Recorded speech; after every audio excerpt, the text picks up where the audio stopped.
Doctor Mohammad ইউনূসকে নিয়ে কিভাবে কেউ চিন্তা করতে পারে প্রধান উপদেষ্টা বানানো? যে মানুষটা ইসরায়েলের মতো দেশকে 100 কোটি টাকা ডোনেট করে, সে কিভাবে দেশ সামলাবে? যখন থেকে বৈষম্য বিরোধী ছাত্র আন্দোলনের সমন্বয়করা প্রস্তাব দিয়েছে যে তারা ডক্টর মোহাম্মদ ইউনূসকেই এই অন্তর্বর্তী সরকারের প্রধান হিসেবে দেখতে চান, তখন থেকেই ডক্টর মোহাম্মদ ইউনূসকে নিয়ে সোশ্যাল মিডিয়া জুড়ে এরকম কিছু বিতর্ক পোস্ট ঘুরে বেড়াচ্ছে, যেটা অ্যাকচুয়ালি মিথ্যা। ইনফ্যাক্ট রুমার স্ক্যানার ফ্যাক্ট চেক করে দেখে 100 কোটি টাকা দানের খবর এসব নিউজ ফেক ভাবে এডিট করে বানানো। যাই হোক, এখন ডক্টর মোহাম্মদ ইউনূসের ব্যাপারে সবাই যে তথ্য জানে সেটা হলো তিনি শান্তিতে নোবেল পুরস্কার পেয়েছেন, কিন্তু অনেকেই যেটা জানেন না, এই ডক্টর মোহাম্মদ ইউনূসের বিশ্বব্যাপী এমন কিছু অর্জন রয়েছে যেটা বিশ্বের আর কারণেই। ইনফ্যাক্ট আপনি তার এই অর্জনগুলো জানলে নিজেই বলতে বাধ্য হবেন তার মতো একজন গুণী মানুষ বাংলাদেশে 100 বছরও আসবে কিনা সন্দেহ। অনেকে হয়তো আমরা জানি না, পৃথিবীতে 7 জন মাত্র ব্যক্তি আছেন যারা একসঙ্গে নোবেল, আমেরিকার presidential award and Congressional gold model এই 3টি পুরস্কার পেয়েছেন। এরা হলেন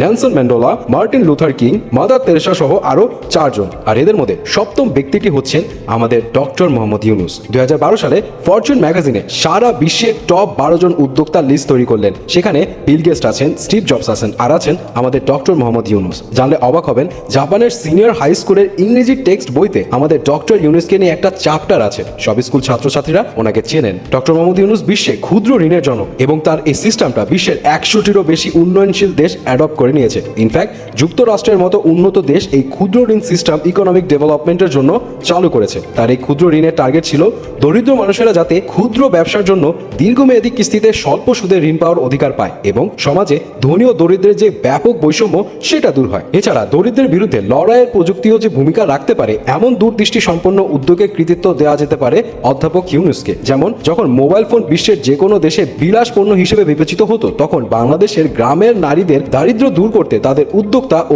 দক্ষতা ব্যবহার করে টেলিযোগাযোগ সেবাদান কাজে লাগানো হয়েছিল এবং স্বল্প ঋণ দিয়ে কিছু গ্রামীণ নারীদের হাতে মোবাইল ফোন তুলে দেওয়া হয়েছিল, যার মাধ্যমে ওই নারীরা বিশ্বব্যাপী টেলিফোন লেডি নামে পরিচিত লাভ করেন। এবং এই টেকনোলজি ইউজের মাধ্যমে ওইসব নারীরা আগে নিজেদের ক্ষুদ্র ব্যবসা দিয়ে যা ইনকাম করতো তার থেকে 4000 টাকা বেশি ইনকাম করা শুরু করেছিল।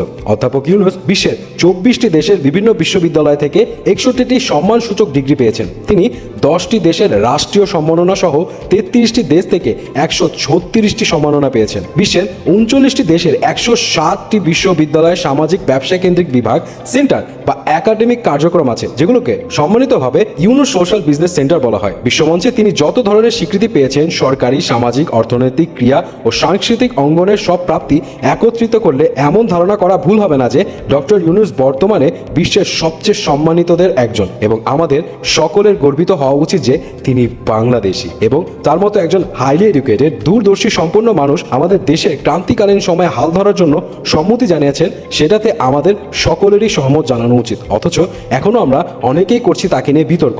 অবশ্য এখানে তাদের দোষ নেই। শেখ হাসিনা তার সময় ডক্টর মোহাম্মদ ইউনূসের মতো মানুষকেও অপদস্থ করতে ছাড়েনি। তাকে গরিবের রক্তচোষা, ঘুষখোর বলে অভিযুক্ত করে কারাগারে পাঠানোর পর্যন্ত সিদ্ধান্ত নিয়ে তার ইমেজ নষ্ট করার চেষ্টা করেছিল। তবে একটা বিষয় মাথায় রাখা উচিত, দেশের এই ক্রান্তিকালীন সময়ে কোনো মূর্খ মারপ্যাচ লাগানো প্রতিনিধি নয়, বরং একজন আদর্শ, যোগ্য ও এডুকেটেড কাউকেই আমাদের দরকার।